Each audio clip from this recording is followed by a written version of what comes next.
Hello, I'm Anthony. Welcome back to the Cherry Audio Elka-X tutorial series. This is part 2. In the first part, we had a look at the oscillators, figured out how the thing makes sound. In today's episode, we're going to discuss the concept of envelopes, which is how we shape that sound over time. If you're enjoying this series, you can check out the Patreon and YouTube channel member links below. Awesome way to help support my channel. There's also a link to the primary playlist. If you want to click that, you'll be able to watch all of the episodes in the series. Okay, so what do we mean when we use the word envelope? An envelope is a process that describes a change in state over time. The best example, and the first example I'm going to give you today, is the amplifier envelope in this synthesizer. Because at the moment, when I press a note, the moment I press the note, it's instantaneously loud, and it's going to hold exactly that volume until I let the key go, at which point it will instantaneously return to zero. On, off. That is an envelope. Technically, it's just an envelope with a completely flat line. The moment the gate opens or the key is pressed, we have a single constant control voltage that maintains that level until the key turns off and the gate closes again. But we can replace that simple rectangular envelope with a more complex one. First thing that I'm going to do is increase the attack of the amplifier envelope. Now, as I start turning this knob, watch the milliseconds value. It increases very, very slowly.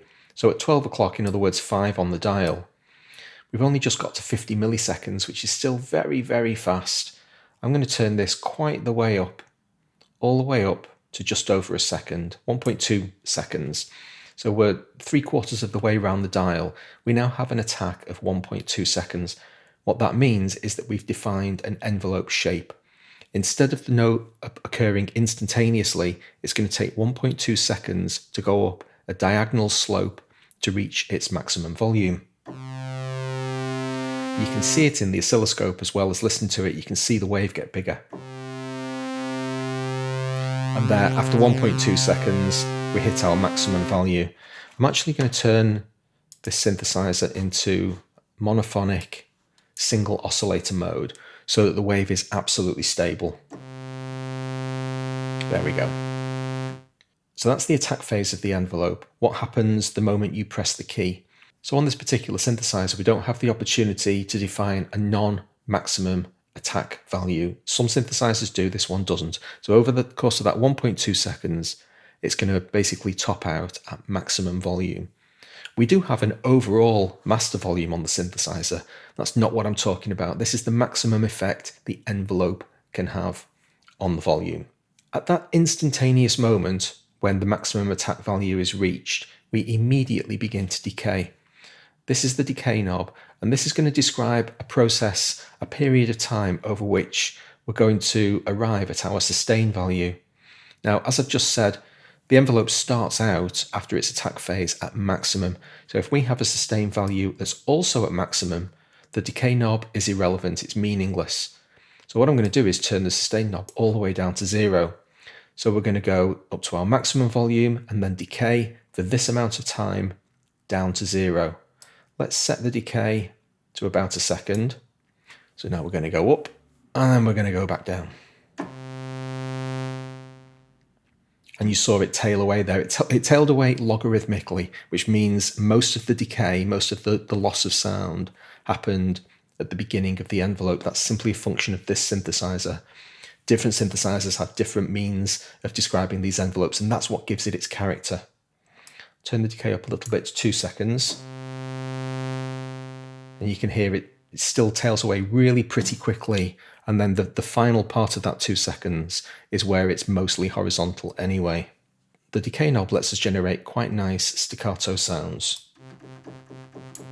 Get my attack down to 0.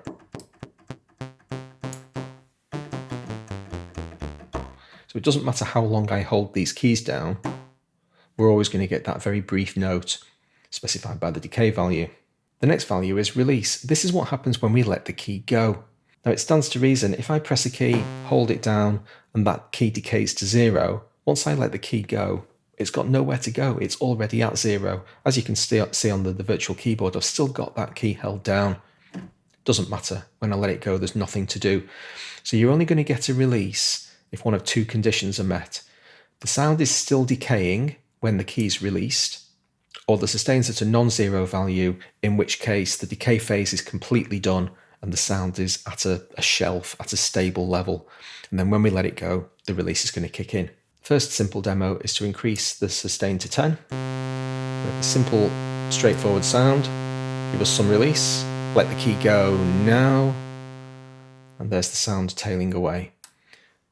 If I intercept the decay phase, when I let the key go, you'll still hear the release phase. So here, I've got a decay value that's set to a fairly long level, but eventually the sound is going to reduce to 0 because our sustain's at 0. But if I press a key quickly and then let the key go, the release phase has an opportunity to do some work.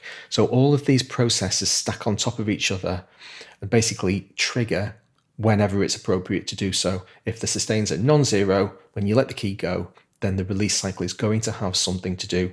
It will start at the beginning of its journey and it'll carry on for as long as we've specified by this knob. Finally, we've got velocity sensitivity. At the moment, every one of these notes is exactly the same level, exactly the same volume, regardless of whether I hit it as softly as I possibly can or as hard as I possibly can. The sound itself is still the same volume. If I increase the velocity, let's go all the way up to maximum. Now I'll press a really soft key. There. I can actually press it softly enough that you can hardly even hear it. I'll press it hard. Pretty obvious what that's doing. So here's our ADSR envelope, attack, decay, sustain, release, the most common type of envelope you'll find in synthesizers. Absolutely straightforward stuff. Now I'm going to take the amplifier envelope completely out of the situation. 0, 0, 10, 0 gives us a straight on and off, nothing intervening. Now we'll switch over to have a look at filter envelopes. Filter envelopes are more complicated because this is all about tone shaping. And even though we have the same fundamental labels, ADSR, V, or V for velocity, velocity is really another thing. That's like a layer on top of the envelope. It's not actually a point or part of the envelope process at all. It's defining how much the envelope is going to be allowed to be to affect the sound, depending on how hard you hit the key.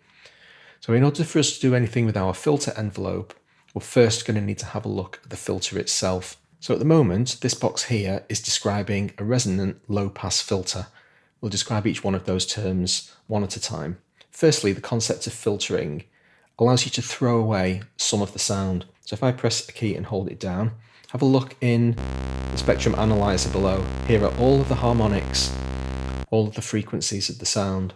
In a low-pass filter, you have this thing called a cutoff frequency, and at the moment it's set to 18K, which is basically at the upper limit of hearing. In other words, nothing's being cut away. As I bring that frequency knob down, we're going to start to throw away, or low pass is the opposite of high cut. If you think of a low-pass filter letting low frequencies through, the opposite way of looking at that is that you're throwing high frequencies away. So when I press the key and bring the cutoff frequency down, you can see that the high frequencies are being thrown away. The rate at which they're thrown away is specified by the low-pass filter control itself.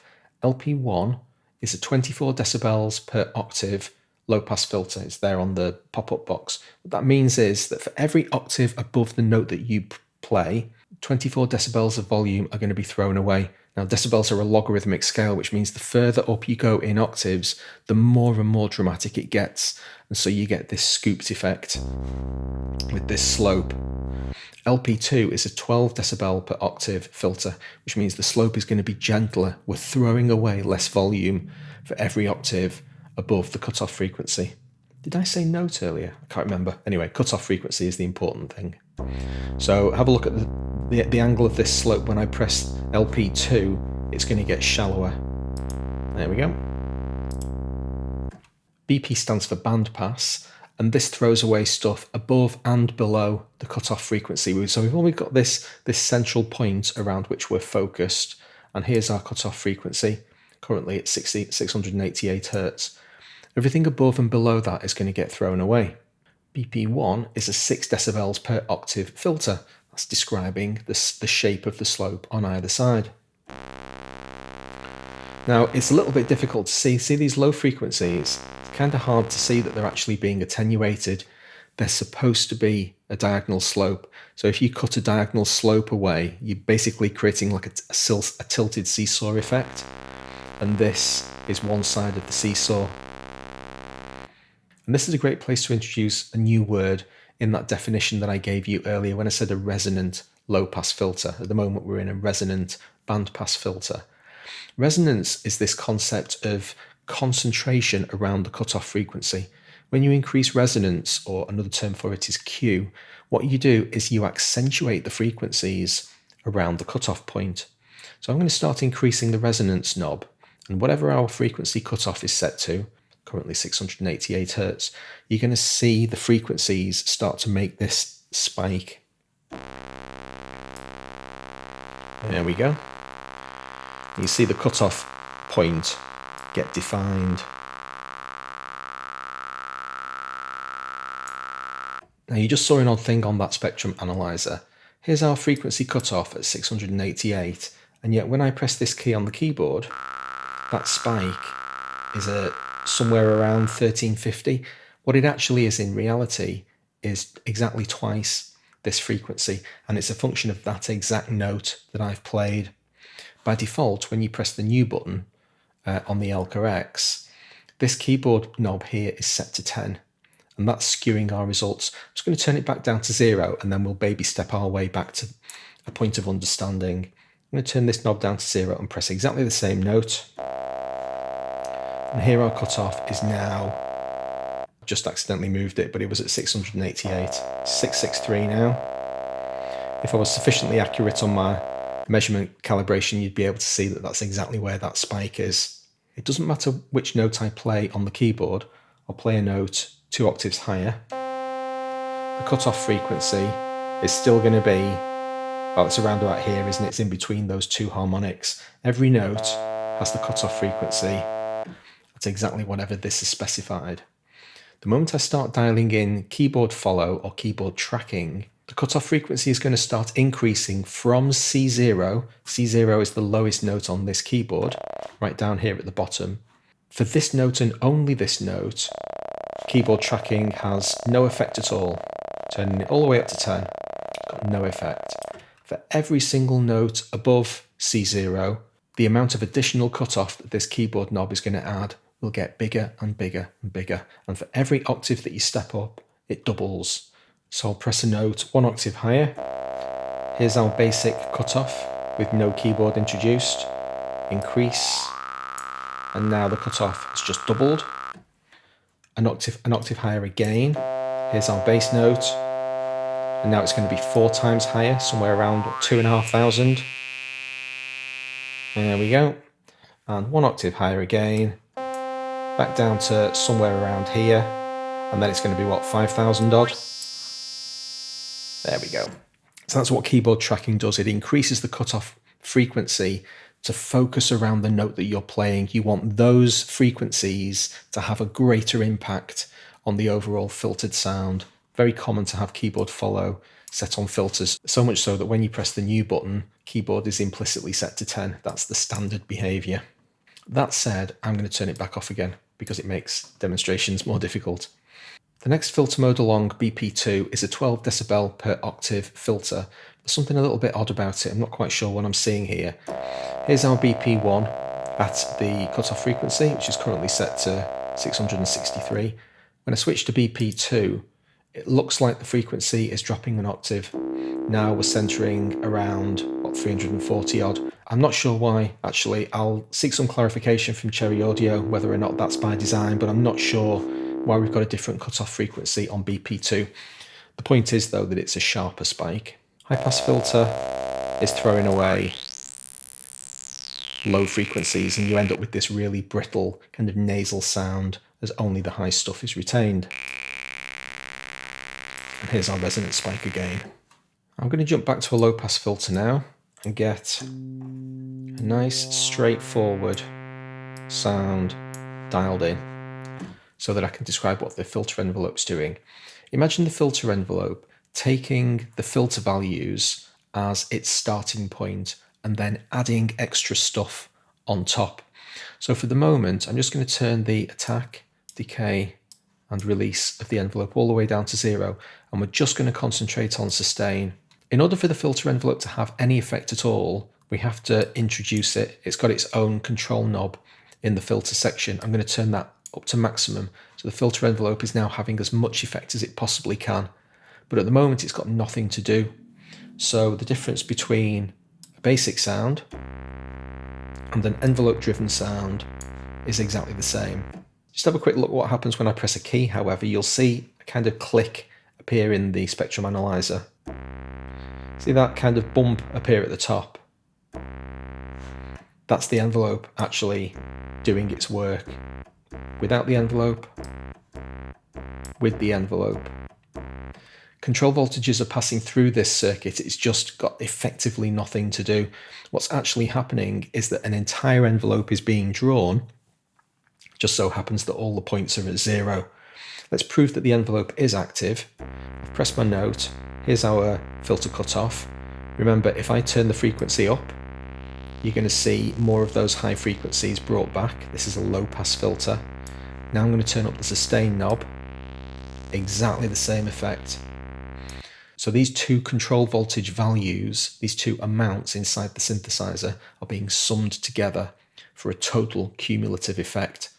Now you take that concept and apply an envelope, a time-based envelope, so that we're going to change these control voltages over time.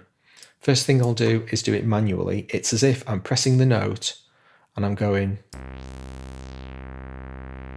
Now I'm going to do that with the envelope. Introduce the envelope.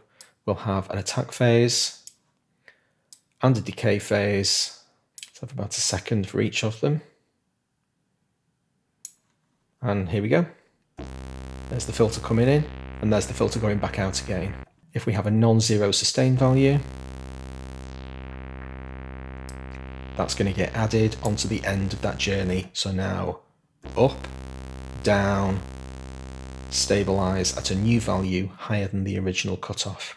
In order for filter release to do anything, you have to have amplifier release. There's no point in having a release cycle on an envelope that's got nowhere to go. If the sound itself has disappeared completely, then the filter's going to have no work to do. So what this release is going to do is basically turn the filter down to 0 gradually from wherever it happened to be at the time. So let's increase our sustain. I'm going to mess with these controls a little bit so that I've got a nice stable up, down. Here's our sustain value. Now with the release cycle on, as I let it go, you'll see filter frequencies being attenuated as the sound gets quieter. Two envelopes in operation simultaneously. Finally, we've got the envelope invert button. I hate inverting envelopes because my brain just isn't big enough to understand them. What this is basically going to do is invert the filter envelope so that now at 0 sustain, it's having a maximal control voltage. It's basically adding like plus infinite, if you imagine. And as we turn the sustain up, the control voltage value being supplied from the envelope is going to come down. Best way to demonstrate envelope invert is with a bandpass filter. So here's our straightforward bandpass filter with quite a sharp resonance. I'm going to increase sustain so we're not inverted here. And there you can see the bandpass filter scrolling through the frequencies. Now I'm going to invert the envelope. What I've effectively done there with sustain at 0 is increase the control voltage to essentially infinite. So the bandpass filter is going to be way up here and effectively inaudible because those pitches are so high, those frequencies are so high. Now as I increase sustain, we're going to pull the bandpass frequencies back, and there's the cutoff going through the range. Interestingly, it can actually go past the original cutoff value. You see now we've got a cutoff at 250 odd, whereas without any inversion, our native cutoff frequency was at 1k. So this envelope invert basically takes you all the way up to plus infinite and then back down below what the original cutoff value was.